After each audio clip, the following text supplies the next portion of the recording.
નમસ્કાર. આત્મજ્ઞાનના જિજ્ઞાસુ સર્વ ભાઈ બહેનોનું આ જીવન મુક્તિ ચેનલ ઉપર સ્વાગત છે. આપણે વિડીયો 155માં 7મો અધ્યાય જ્ઞાન વિજ્ઞાન યોગની ચર્ચા સમાપ્ત કરી. ભગવાને 7મા અધ્યાયમાં વિજ્ઞાન સહિત જ્ઞાન વિશે કહ્યું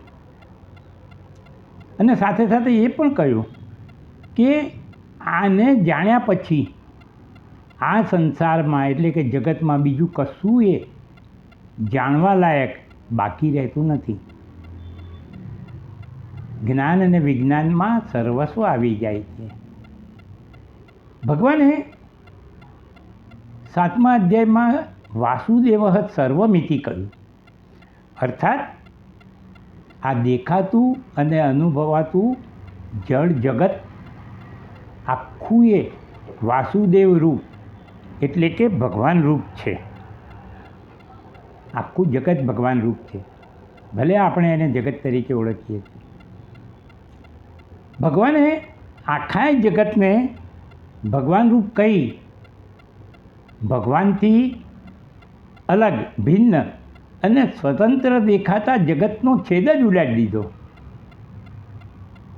અર્થાત ભગવાને આખા જગતને આપણા મનની કલ્પના માત્ર ડિક્લેર કરી દીધું. કારણ કે જો આખું જગત ભગવાન રૂપ હોય તો પછી જગત જેવી વસ્તુ જ ક્યાં છે કે જેનું સ્વતંત્ર અસ્તિત્વ હોય. આમ છતાંય આપણને ભગવાનના વચનોમાં શ્રદ્ધા નથી અથવા આપણી બુદ્ધિ કન્વિન્સ થઈ નથી. એટલે આપણે જેનું અસ્તિત્વ નથી એવા જગતને ભગવાનથી ભિન્ન અને સ્વતંત્ર અસ્તિત્વવાળું સમજી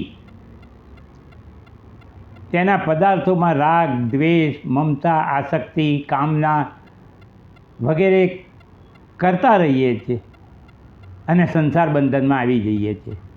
અને સંસાર બંધન એટલે ભય, ચિંતા, ટેન્શનથી ભરેલું જીવન. એક જ કારણ છે કે આપણે ભગવાનના વચનોમાં પૂર્ણ શ્રદ્ધા નથી કરી શકતા. ભગવાન હજીએ 9મા અધ્યાયમાં જ્ઞાન વિજ્ઞાન વિશે જ કહેવાના છે અને એ એમ કહેવાના છે કે હે અર્જુન, તું બરાબર સમજી શકું એટલા માટે આ જ્ઞાન વિજ્ઞાન હું તને ફરીથી કહું છું, જેને જાણીને તું આ સંસાર બંધનમાંથી છૂટી જઈશ. ભગવાને 9મા અધ્યાયના પહેલા શ્લોકમાં જ આ કહ્યું. 7મો અધ્યાય તો ભગવાને જ્ઞાન વિજ્ઞાન યોગ કહ્યો છે. ફરીથી 9મા અધ્યાયમાં ભગવાને શરૂઆત જ કરી છે કે હું તને જ્ઞાન વિજ્ઞાન વિશે કહીશ. એનો અર્થ શું થયો કે ભગવાને બંને અધ્યાયોમાં જ્ઞાન વિજ્ઞાન જ કહ્યું છે અને એનો અર્થ એ થયો કે ભગવાન 7મા અધ્યાય પછી આગળ કહેવા માગતા હતા. હજી એમની વાત પૂરી નહોતી થઈ.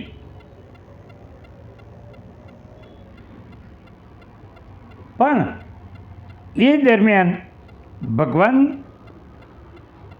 એમ કહે છે કે તું મને સમગ્ર બ્રહ્મ, અધ્યાત્મ, કર્મ, અધિભૂત, અધિદૈવ, અધિયજ્ઞ સહિત પૂરેપૂરો જાણી લે કે જેથી તું સંસારમાંથી મુક્ત થઈ જાય. ભગવાનનો 7મા અધ્યાયનો જ્ઞાન વિજ્ઞાન વિશેનો વિષય હજી અધૂરો હતો અને એ જ આગળ વધારવાનો હતો. પણ અર્જુનની જિજ્ઞાસા રોકી ના શક્યો. અર્જુન ભગવાને જે એમ કહ્યું કે જે મને સમગ્ર બ્રહ્મ, આધ્યાત્મ વગેરેથી જાણી લે છે, તો અર્જુન પોતાની જાતને પ્રશ્ન કરતાં અટકાવી ના શક્યો.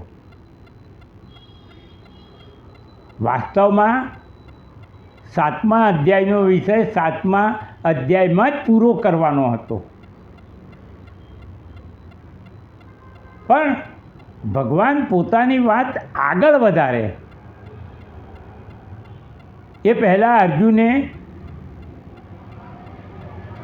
બ્રહ્મ કોણ છે, આધ્યાત્મ શું છે વગેરેના 6 પ્રશ્નો પૂછી નાખ્યા.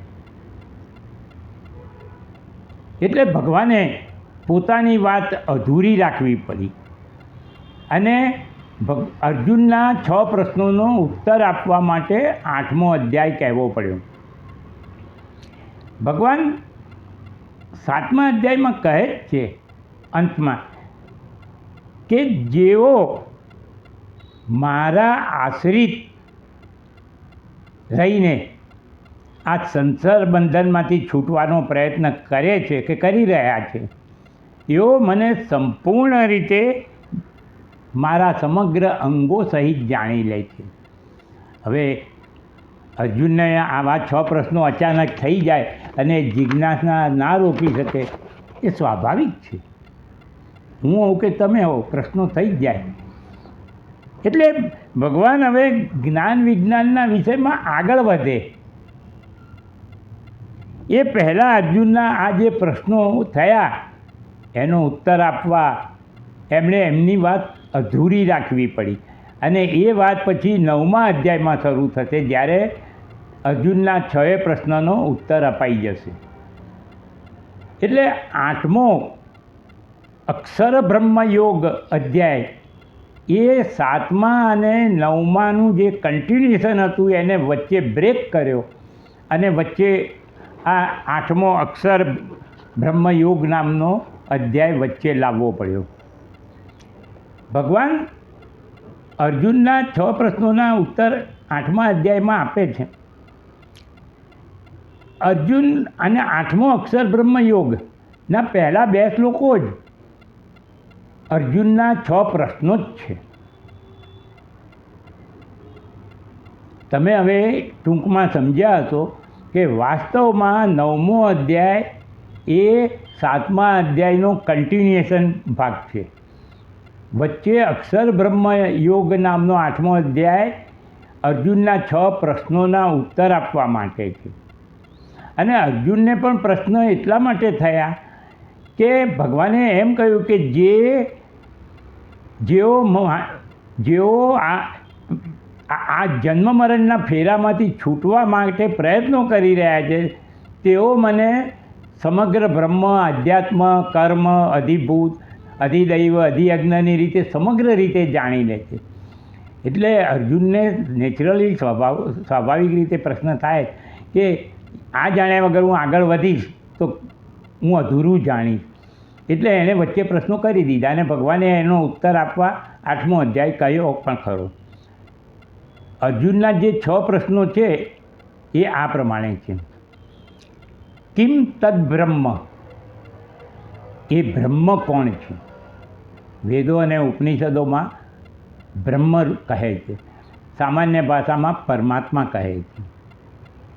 કિમ આધ્યાત્મમ, આ દેહમાં વસેલો આત્મા કોણ છે? પરમાત્મા કોણ છે? આ દેહમાં વસેલો આત્મા કોણ છે? કિમ કર્મ, કર્મ શું છે? કિમ અધિભૂતમ, કિમ અધિયજ્ઞમ, અયજ્ઞ, મતલબ કે અધિદૈવ, અધિભૂત શું છે, અધિદૈવ શું છે, અને છેલ્લે કથમ અધિયજ્ઞ, અધિયજ્ઞ, એટલે કે તમને કેવી રીતે, કયા પ્રયત્નોથી, કયા રૂપે ભજવાથી તમને પામી શકાય. કારણ કે મોક્ષનો અર્થ જે છે કે ભગવાનની પ્રાપ્તિ. આપણે 8મા અધ્યાયમાં આ 6 આના પછીના વિડીયોમાં ભગવાન જે ઉત્તર આપે છે એનું વિસ્તૃતપણે હું તમને ચર્ચા કરીને સમજાવીશ કે બ્રહ્મ શું છે, આધ્યાત્મ શું છે, કર્મ શું છે. આ બધાનું આપણે વિસ્તૃત ચર્ચા કરીશું. અને ભગવાન એમાં આગળ કહે પણ છે છેલ્લા પ્રશ્નના ઉત્તરમાં કે કઈ રીતે, કેવી રીતે પ્રયત્ન જન્મ મરણમાંથી છૂટવાના પ્રયત્ન કરનારાઓ મને પામીને મોક્ષ પામી જાય છે એ કહેવાના છે. આપણે એના પછીના વિડીયોમાં ઉત્તરો જોઈશું. મારા ભાઈઓ બહેનો બહુ જ મજા આવશે. બધા ઉપનિષદોનો સાર, બધા વેદોનો સાર 8મા અધ્યાયમાં અક્ષર બ્રહ્મ યોગમાં જ છે. તમને એમ લાગશે કે વચ્ચે ક્યાં 8મો અધ્યાય ગાળી દીધો, 7માની કન્ટિન્યુએશનમાં 9મો હતો, પણ એ જરૂરી છે અને તમને મજા પણ આવશે. અને હું તમને સાદી ભગવદ્ ગીતાની રીતે શ્લોકોને વાંચી જઈને નહીં કહું, હું તમને ઉપનિષદોમાં શું કહ્યું છે, ઉપનિષદોમાં બ્રહ્મને કઈ રીતે ડેફિનેશન આપી છે. જોકે બ્રહ્મની ડેફિનેશન ના આપી શકાય, એ તો અનંત અમાપ છે, પણ છતાં પણ આપણને જાણવા પૂરતું આપણા ઋષિ મુનિઓએ ઘણા પ્રયત્નો કર્યા છે કે આપણે બ્રહ્મને જાણી શકીએ. જે નથી જાણી શકાય એવા બ્રહ્મને જાણવાને આપણે શબ્દોનો પ્રયોગ કરીએ છીએ, એ વાત જુદી છે. તો આપણે એ હવે પછીના વિડીયોમાં જાણવા પ્રયત્ન કરીશું. મારા ભાઈઓ બહેનો, જો તમને ભગવદ્ ગીતા ઊંડાણપૂર્વક ઉપનિષદોના સાર સહિત સમજવામાં રસ હોય તો આ ચેનલ સાંભળતા રહેજો. હું તમને ભગવદ્ ગીતાના શ્લોકો નથી કહેવાનો ને એનું ભાષાંતર નથી કહેવાનું કે ખાલી નથી કહી જવાનું. મેં ઉપનિષદોનો 30 વર્ષ સુધી બહુ જ ઊંડાણપૂર્વક અભ્યાસ કર્યો છે, ઘણો ઊંડાણપૂર્વક. અને એવું નથી કે હું મારા પોતાના જ્ઞાનનો એ કરું છું અભિમાન, પણ મેં 5-6 સ્વામીજીઓ જે ઊંડું જ્ઞાન ધરાવતા હતા એવા લોકોનો આશરો લઈને સમજવાનો પ્રયત્ન કર્યો છે, અને એ હું તમને આપી રહ્યો છું. તો તમને જો રસ પડે તો આ વિડીયો ચેનલ સાંભળતા રહેજો, અને તમારા જે આધ્યાત્મ જ્ઞાનના વિષયમાં રસ ધરાવતા મિત્રો, સગા સંબંધીઓ હોય તેમને પણ સાંભળવાનું કહેજો. તમે હવે ભગવદ્ ગીતા કોઈ જુદા જ રીતે, જુદા જ પ્રકારે સાંભળી રહ્યા છો.